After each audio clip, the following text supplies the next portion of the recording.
جانور ہیں جو عید کے موقع پر قربان یعنی ذبح کیے جاتے ہیں.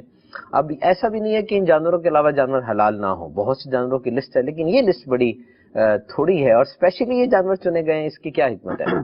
دیکھیں، جن جانوروں کی قربانی کی جاتی ہے، اونٹ ہے، گائے ہے، بکری بکرا بکری ہے، اور یہ بھیڑ، مینڈا، یہ ہیں سارے.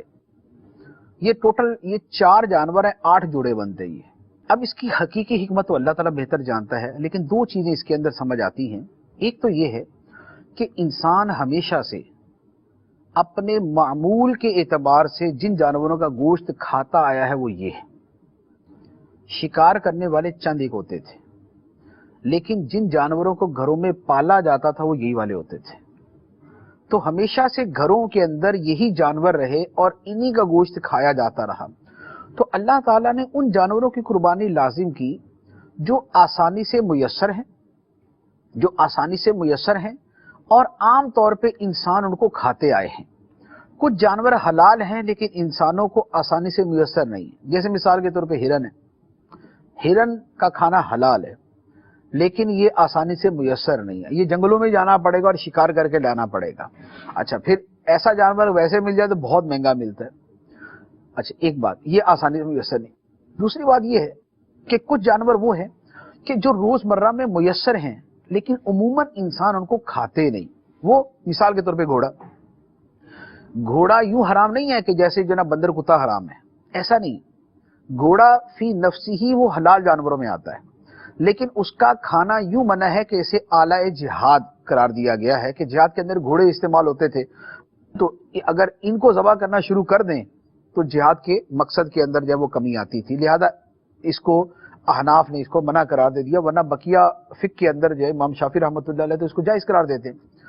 لیکن پوری دنیا میں ابھی بھی سروے کر لیں، گھوڑا اس طرح کھانے کا معمول نہیں ہے جس طریقے سے کہ بکرا اور گائے اور یہ دیگر جانور کھانے کا رواج ہے.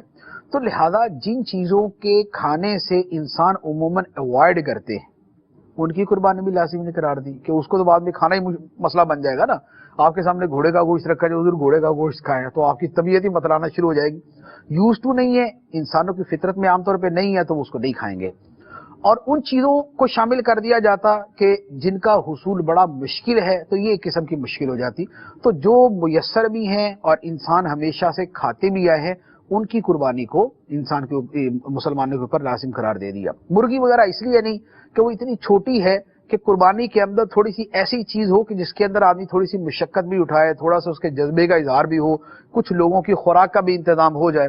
ایک مرغی ذبح کرتے تو وہ تو ایک بندے کے لیے بھی کافی ہوتی ہے، چرگا تو تنہا بندہ کھا لیتا ہے، تو بکرا تنہا نہیں کھا سکتا. تو لہذا اتنا کہ جس میں وہ جو 3 حصے والا حکم ہے اس پہ بھی عمل ہو جائے، رشتہ داروں کو بھی دے دے، غریبوں کی بھی مدد کر دے، خود بھی کھا لے، بچوں کو بھی کھلا دے، وہ ساری چیزیں کور ہو جائیں. یہ جو لوگ خنزیر کھاتے ہیں یہ بھی گھروں میں پال کے نہیں بیٹھے ہوتے.